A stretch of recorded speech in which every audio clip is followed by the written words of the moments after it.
right, so champagne, always celebration, happiness for all the time that we can open a nice bottle of champagne. Champagne for me is a different type of wine. It is the way of, number one, making it, and is location.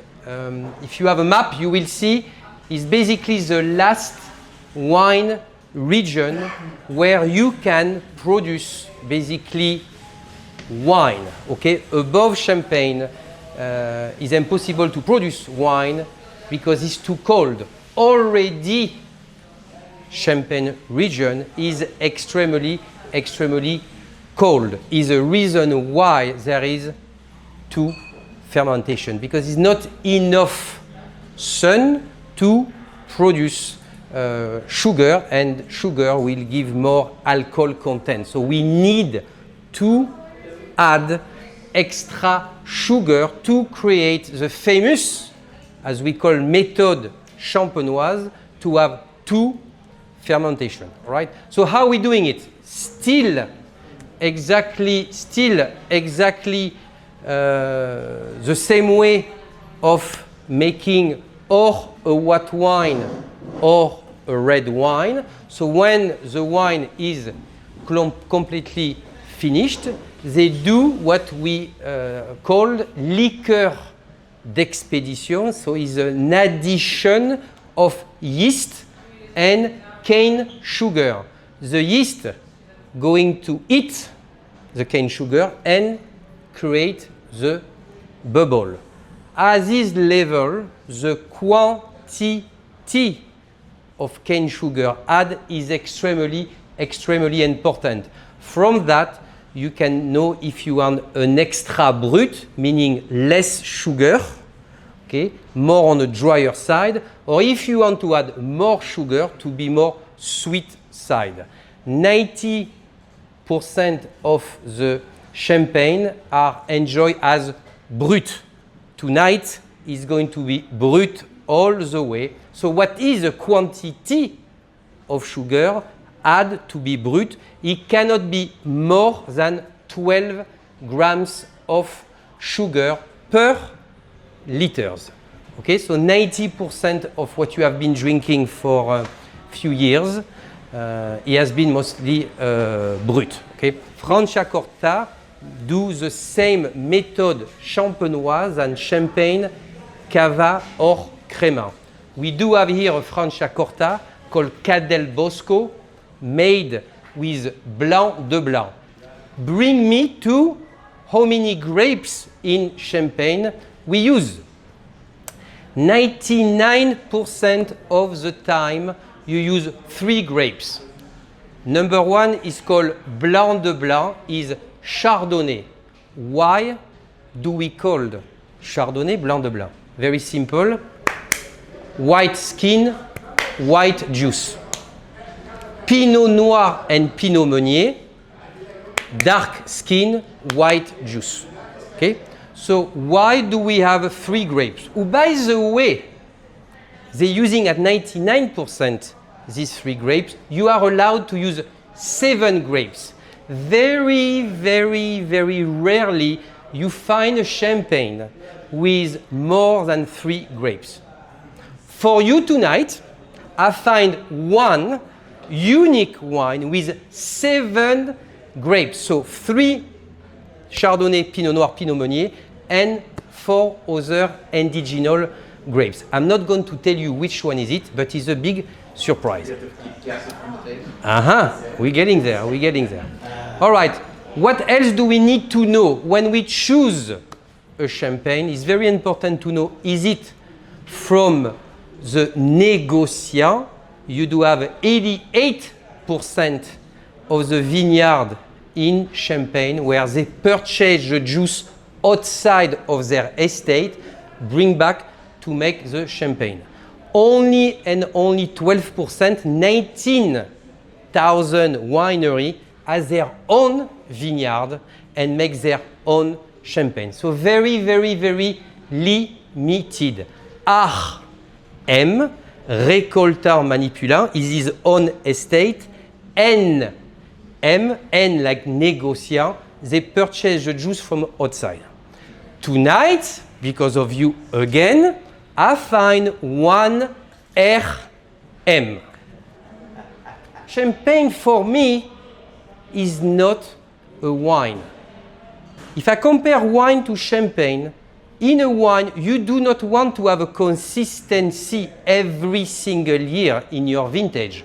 You have exceptional vintage where your wine will be fantastic, and you have a more challenging vintage, or unfortunately, the one will be less exceptional than an exceptional year.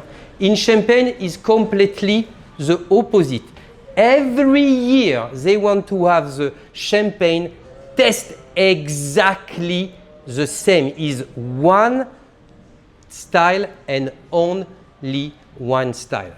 Consistency into the quality of making it, but it has to taste exactly the same. People say, oh, me, I'm a big Paul Roger lover. Why? Because the style of Paul Roger is exactly what fits for some people. Ruinart could be something else. Okay, so different taste, different style. I want you to start with the first one before I'm moving forward. So the first one is Paul Roger. Okay, you have only one in front of you.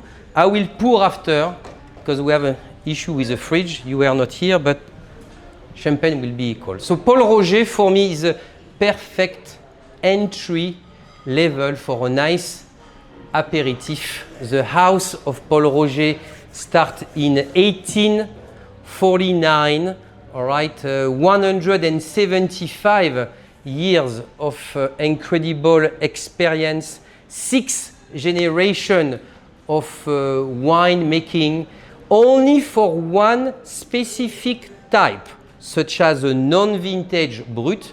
They use 30 different plots. Each individual one has a different grape, different age, different type of soil. The soil is very, very important everywhere else in the world for the wine, but especially in Champagne. Because we have 3 grapes to play around.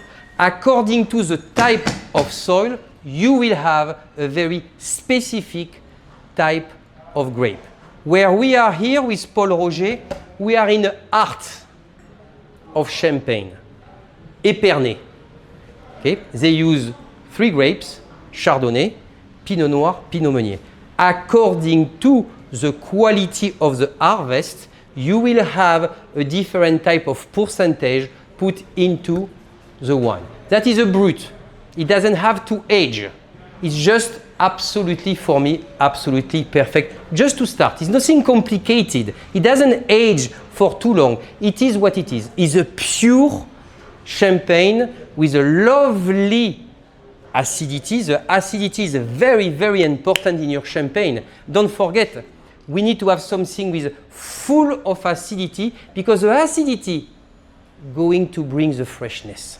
And that is the most important element into your champagne, is freshness. High acidity, freshness. It must be very, the temperature very hot. All glasses are empty. It's perfect, I like that. I want you to smell your empty glass, all right? The aroma of a wine, when you pour it, is there. Yes, it could be left, right, up, down. But when it's empty, it's still there. When you do have a top quality or wine or champagne and your glass is empty and you still smelling some aroma, that is quality. Okay, so it's 6 o'clock. You haven't had any drink so far. No, it was not. I know that. I'm not a doctor. I'm not the doctor or the police here. Is your first glass? So your first glass, most of the time, is just to clear your palate. If you have a second glass, and we do have a little bit more for the people who already finish it, you will see it's going to taste completely different. Our lady first. I'm going to put just a little bit for absolutely everybody. So remember what I said. And for 15 seconds, I'm going to be quiet. And I want you to do something that I'm going to show you how to doing it. Before you go to the second glass, you do have a special ricotta, the white cheese. Everybody needs to have it. If you're not allergic of, if you are not allergic of,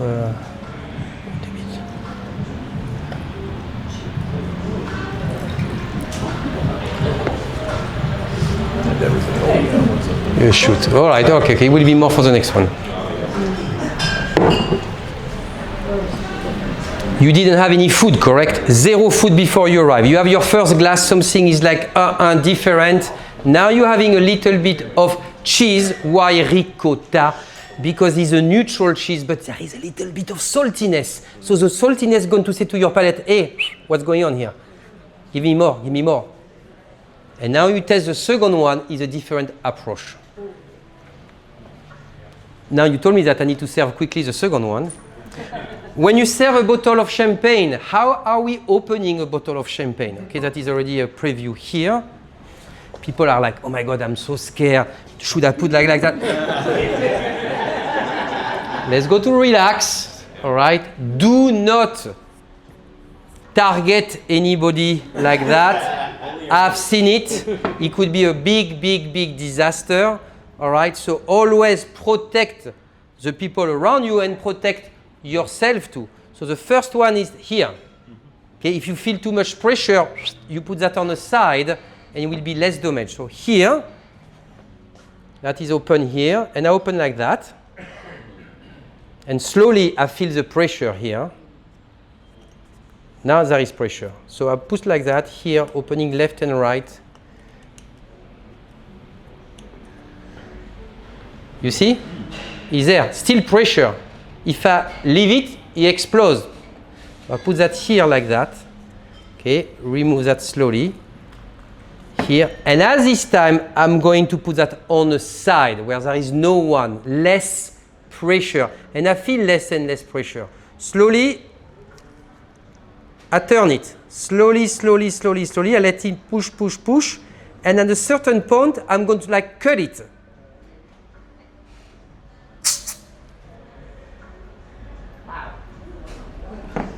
Okay? When you serve,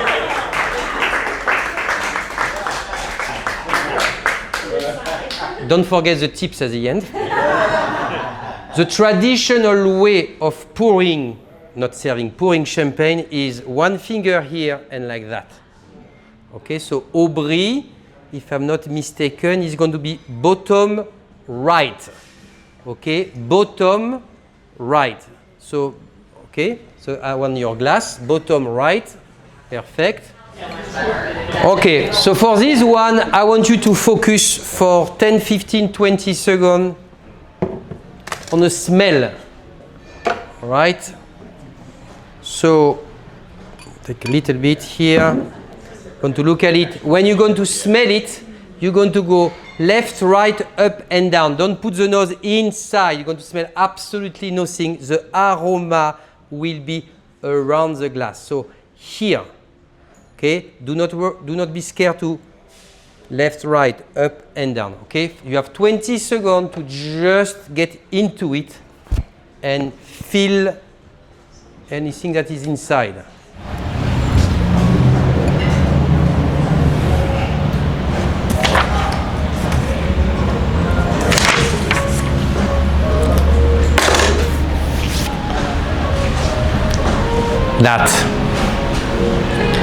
That is crazy good. I didn't even test it.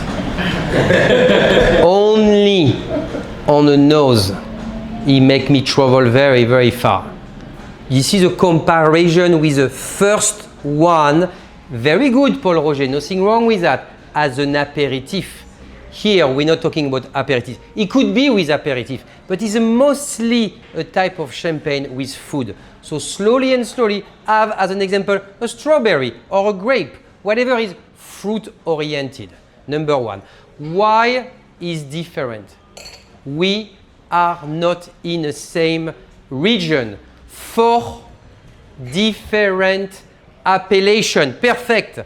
Montagne de Reims, vallée de la Marne, Côte des Blancs, Côte de l'Aube. Here we are in Montagne de Reims. Okay? Montagne de Reims. Perfect terroir. Type of soil for any kind of grapes. So they use here the 7 grapes that I told you before. That is the one. Small, very small, tiny vineyard. Only and only 30 acres. 30 acres, small, tiny. The whole Champagne is 84,000 acres. Just bigger than Burgundy, a little bit more. 3 times smaller than Bordeaux. Okay? Here we are in the Montagne de Reims. Okay, they have been making one since 1790. So about experience, I believe they know what they are doing. But here is all based off the soil, terroir, very good, soil and indigenous grapes. The indigenous grapes is other 4 grapes that they use of the 3. Chardonnay, Pinot Noir, Pinot Meunier. Okay, these 4 grapes represent into this wine only 5%. 95% of this wine is made with Pinot Noir, Pinot Meunier, and Chardonnay. Okay, but this guy believe more and more and more as well. The global warming doesn't help. In Champagne, is extremely cold. The temperature for the last 15 years start to increase. That is not very good for Champagne. Not very good. So style will be different. So which of the 3 grapes will be the most damaged? Chardonnay, Pinot Noir, or Pinot Meunier? Knowing that Champagne 4 region, basically the very south east part of Champagne is the end of Burgundy. That is why we call Côte des Blancs one of the 4 regions here, Côte des Blancs, because it's the end of Burgundy. Côte des Blancs is only Chardonnay grapes. Why? Because Burgundy use only Chardonnay as the white grapes. It's the same soil, the same terroir. So they use the same. In Burgundy, just to give a little, global warming is very, very, very hard on them. So the Chardonnay compared to the Pinot Noir suffer even more than the Pinot Noir. So what's happening in Burgundy now, they are removing some Chardonnay to plant some Pinot Noir. So there is a decrease in Burgundy at this time of white wine and more red wine. Is the reason why many people buy more and more white Burgundy, especially the collector, because they can make a lot of money, and they will. Hopefully things going to change, but the way that he look now is a little bit challenging. Montagne de Reims, here, we are here. Épernay, the one just before. Côte de Blanc, Chardonnay, Burgundy, here. You see the percentage of grapes is kind of a little bit balanced between all. Yes, a little bit more on a Pinot Noir, 38%. But why? Well, because Chardonnay cannot make rosé, the white skin. Pinot Noir can make white and rosé. So there is a higher percentage normally of Pinot Noir. Okay? I love it. It's just absolutely phenomenal. I don't even know the price, to be honest with you. What's the price of that? For $40. Oh my God! Change the price, guys. Change the price. In fact, it's so disgusting. Remove it. Remove it. Remove it. It's absolutely superb. Superb for $40. And it's right out of the. Can you imagine? It's just the price double of a Prosecco. With all due respect, again, with Italy. But it's crazy.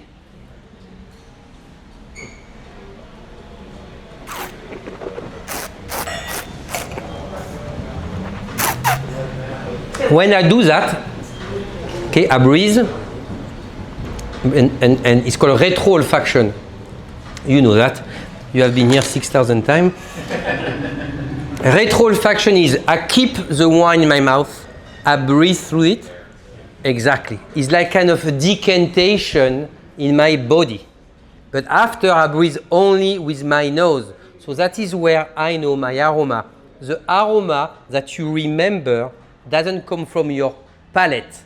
Palate is acidity and sweetness.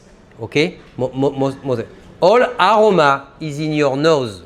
That is the reason why when you have a cold, you have a tendency of not tasting anything. When you want to give to your kids medicine that tastes a little bit weird, close the nose and drink it. There is no taste. You remember that with your father? Yeah. All right. So everything is there. So when you taste the next one, or if you have a little bit more now, all right, let's go back. I have a little bit more. Who didn't have before? Even so, I do love sparkling wine from California. I do believe they make an unbelievable job. Some of them could be as good as first level of champagne, like I'm talking about Schlossberg, is one of my favorite méthodes champenoises.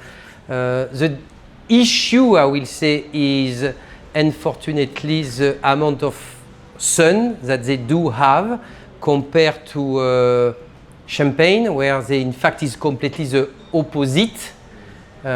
So they do have a little bit too much alcohol. That is where, for me, if I have to compare between both of them, I have a little issue. For me, what is important is the acidity, the freshness. If you do have 14 or 15 alcohol content in your wine, there is absolutely no way you're going to get the freshness. Even so, you create bubbles with that. Champagne, they have a special style because they use the terroir, one, and the climate. Okay, in California, they use the same way, different at the end, because of the terroir and because of the climate. So, but at the end, bless you, at the end, I do believe there is amazing sparkling wine in California, and I will say France number one, of course, Italy, but I will say almost America on sparkling wine. Yeah, more and more, they produce top cuvée. Still, people buy it, but there is as well small tiny house. Aubry, for me, 45 bucks is absolutely outstanding. So why I'm going to spend 70 bucks for Veuve Clicquot is a joke. We have that at 70 bucks, but it's still for me not. But okay, is your favorite? Perfectly fine. But do you prefer that at 45? Here we are. Here there is a mistake. Jeroboam, Rehoboam. He must have a Rehoboam. Mathusamel, Salmanazar, Balthazar, Nabucodonosor. The last one. He was missing one. Rehoboam. And it's the reason why in Champagne they have clay everywhere. Is miles of tunnel underground, like 20, 30 meters. Miles, I not say miles is miles. I went, you can be like 40 minutes. You have no idea. You're going through all Épernay, all Reims. You have cloud. Humidity sometimes could be at 100%. So it has to be super cold to keep the wine. And don't forget, if it becomes a little bit warm, you may have again another fermentation. You don't want to have 3 fermentation. And everything that's going to be during a fermentation on a cold side, do not forget, bacteria, they don't like 2 things, super cold or super hot. Okay, so to leave the bacteria kind of outside of the area, it has to be cold. Better than to be warm, otherwise you kill your wine much faster. Me that.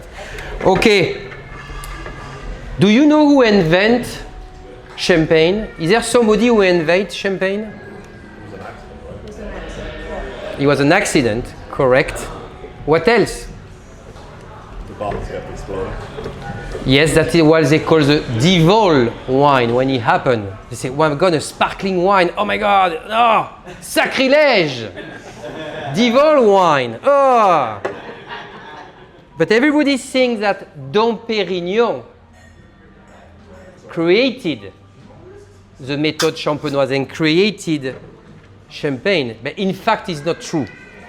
Dom Pérignon definitely helped improving the méthode champenoise, but the méthode champenoise was already done in 1531 in département de l'Aude with the Blanquette de Limoux. Now, if you have the chance to get Blanquette de Limoux, it's the first sparkling wine made in the world, and it was done in 1531. Dom Pérignon was born in 1638, almost 100 years after. But he did definitely help as a monk the way of improving the méthode champenoise. All right, are you ready for the third one? Alors, third one has to be, where is my glasses? It's going to be bottom left, de la Motte. Alors, give me your glasses. Perfect. De la Motte. 2014. When you look at the bubble, very important, exactly, look at the gentleman and move your glass left and right. Same thing, you're going to smell it for 15 to 20 seconds, the same way that you did with Aubry. I am going to be quiet for 15 seconds. I'm going to smell it as well. Are you smelling it?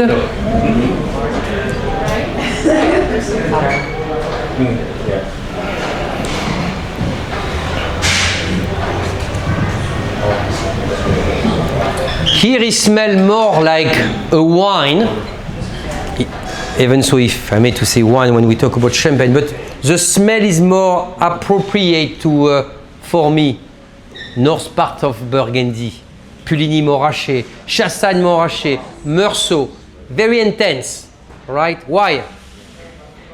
Because we are here with 100% Chardonnay, Blanc de Blanc, 1, 2, south of Champagne, very, very close to Burgundy. That is a mix of finesse, elegance, character. He has absolutely everything. Everything that you are looking for on Champagne.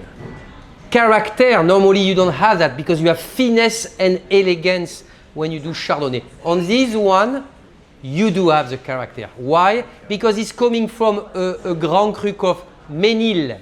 It's a small, tiny village where the soil is full of chalk.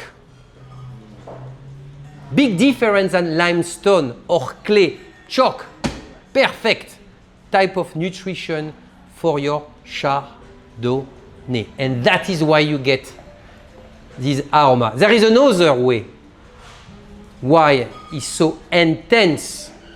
This wine stays for 6 years. 6 years with the sediment, with the lye, L-I-E, the lye. Okay, so it's a sediment when your white wine age, the lye go down and they leave it. It gives more aroma. That is why I told you it smells like a Meursault, like a Puligny, like a Chassagne. Much less with the two others. The two others was very, very focused on Champagne style. That, again and again, is a different type of style that people love more and more and more and more.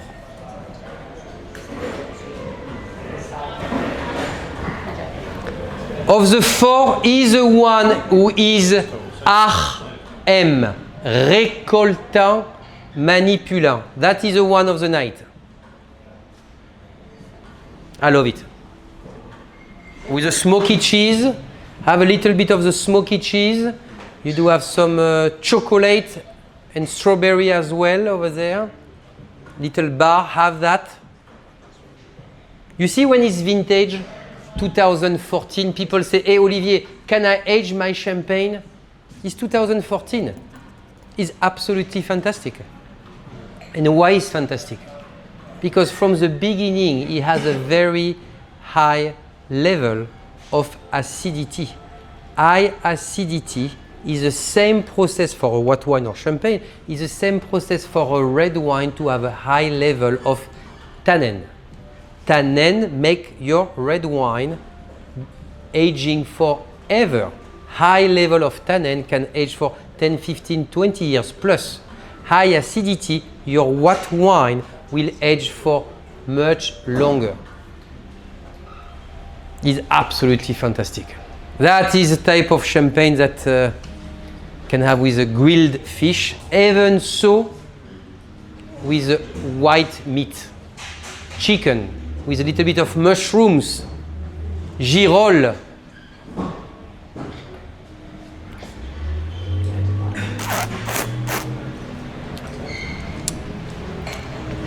The aftertaste is absolutely fantastic. Long finish. Exotic fruit at the same time, pineapple, pear, very good, yes. Touch of buttery as well. Yeah? Slightly, yeah, is there. So the first Paul Roger was all right, dry, but now we're getting a little bit less dry, correct? Yes? But in fact, they are all the same. You see? Your palate changed, not the champagne. You thinking now is getting sweeter and sweeter. It is not. It's the same level of sugar for basically all of them. In fact, the one who has the most sugar is the second one. But this one is the same as the first one, but more complexity. You like it? Oh, that is more expensive, I believe. How much is that? 140. All right. It's worth it. This was 12.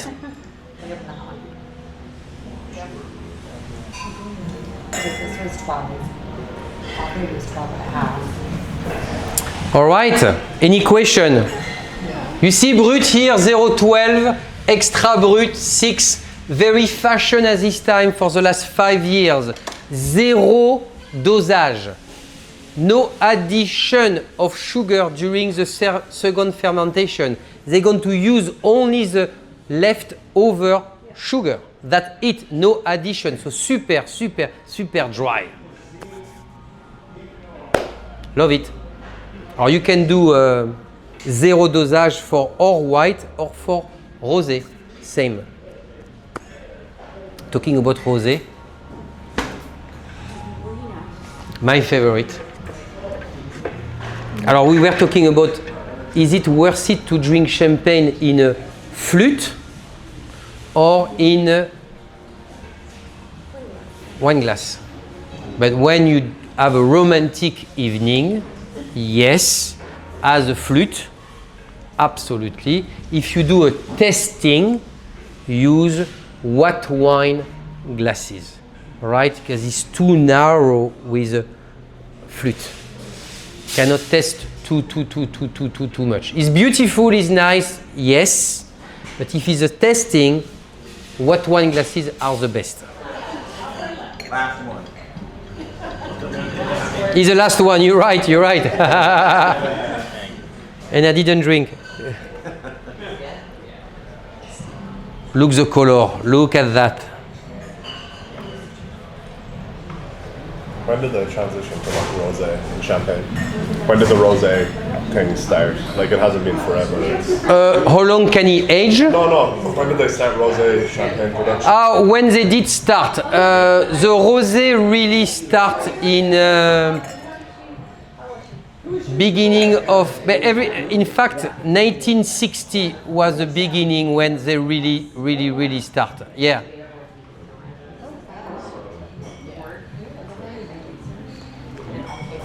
For a long time, rosé was not really the super expensive to make. It was very But after a little while, when you drink champagne more often, you can be addicted of champagne rosé. But the thing is, it's expensive. Yeah. but it's worth it, like everything else. You drink one rosé and you drink 5 other champagne. Every 5 bottles, you drink one rosé. So there's always a misconception with, not present company included, men that say like rosé, oh, it's going to be automatically sweet. It's going to be, because they don't understand about the skins. But like, so most people have this concept like they see rosé and they think white Zinfandel, California. You know, like That is all about education. Right. Old house, 1799, Ruinart start. So again, a huge blend of the 3 grapes here: Chardonnay, Pinot Noir, Pinot Meunier. Why rosé compared to the Paul Roger? We use the same type of grapes, but it's a skin contact fermentation, more maceration on the skin. So not too long, but long enough to go from white to rosé. Okay, it's just a couple of hours of maceration. Same way of making a still rosé from Provence. It's just a couple of hours. If you want to be darker color for your rosé, or you have to use a very specific type of grape and longer maceration. Here, you don't want to have too long maceration. You don't have the freeness, the elegance, the finesse, but as well here, a lot of complexity, a lot of character as well. It's a powerful rosé. You were saying about like sweetness. For me, it's a powerful wine. Rosé powerful. People are like, oh, doesn't match. Yes, it match. Absolutely.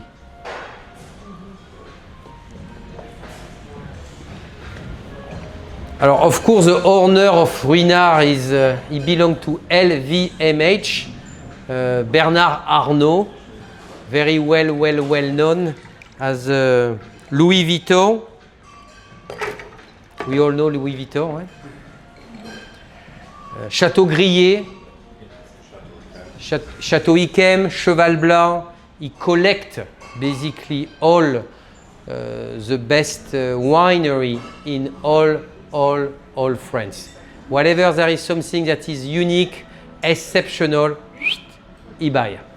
Doesn't matter the price, he just buy every single thing that is just exceptional. So I definitely could have something else than a Ruinart Rosé, but when we talk about Rosé, Ruinart is for me one of the 3 best. Alors the price, how much is that? 99. Okay, 100 bucks. For me, it's more than worth it. How long could you store it for? This is a, Alors, there's no vintage. there is no vintage, no. The wine rosé can be, for me, 10 years. Doesn't change. Yeah, 10 years. How do you feel about Domaine Chandon? Alors, Domaine Chandon, again, not Moët et Chandon, Domaine Chandon in Carneros. Yes, Yeah. It's like 5 times. So everything that is made in the US with a big French name, they help for the wine making, but they're not going to make champagne in California again and again and again. Is going to be climate, it's going to be soil. You cannot, it's the same thing when you want to make a whiskey and you are in Japan, you need to have the water, pure water. You cannot get it over there. You can do whatever you want, bring ton of earth. It is what it is. And climate, soil is everything. If you don't have that, you try to replicate with the best winery, clone the best grapes from Europe, you bring that here or whatever is in the soil. Why we are all different here somewhere somehow?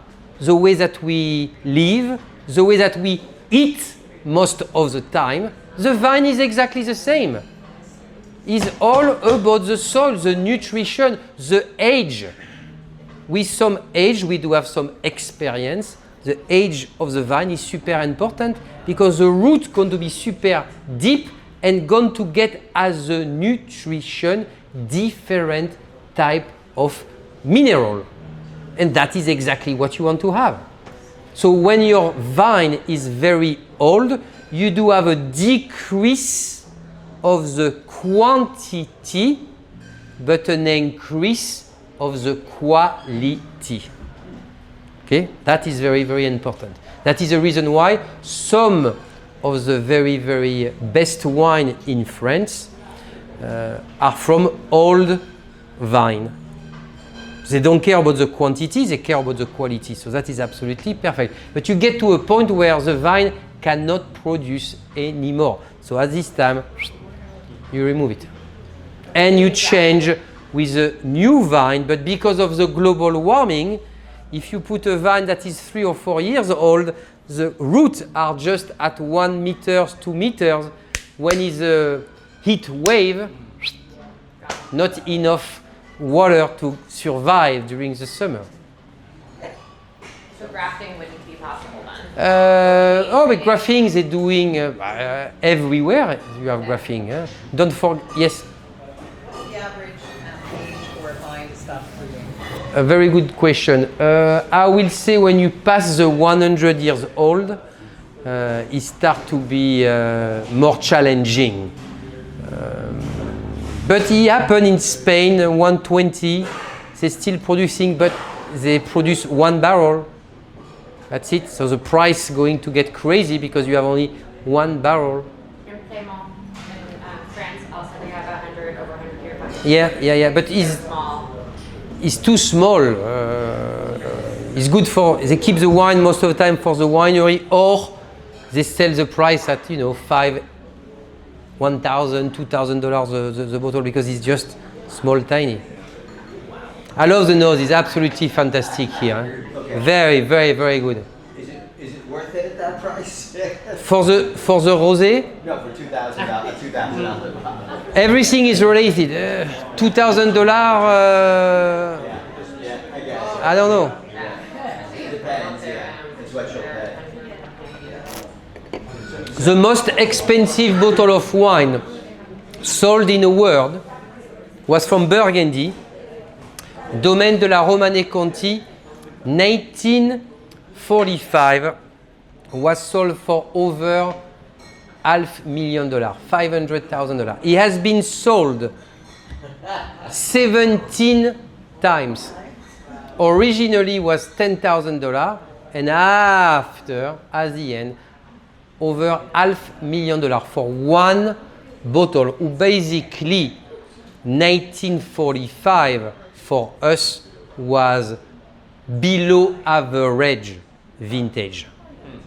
But on the other hand, historically speaking, we were free from the German. So it was a victory, the liberation, so that is a big vintage. Don't forget, 39 to 45, there is no man making wine. We were on a war. So nobody taking care of the vine. So it was like, okay, no good. But it was a victory. And it's Domaine de la Romanée Conti, the most expensive wine in the world. From Burgundy. Okay, any other questions? 7 sharp. That is a good timing. I love it. That was a good timing. Thank you.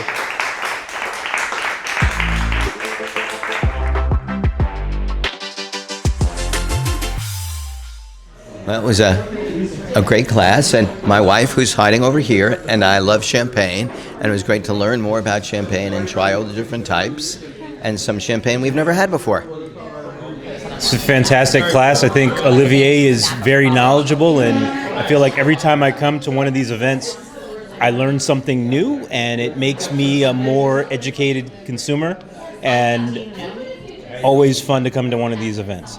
Hi, I'm Aubrey, and I have learned so much through Olivier and the Westchester Wine Warehouse.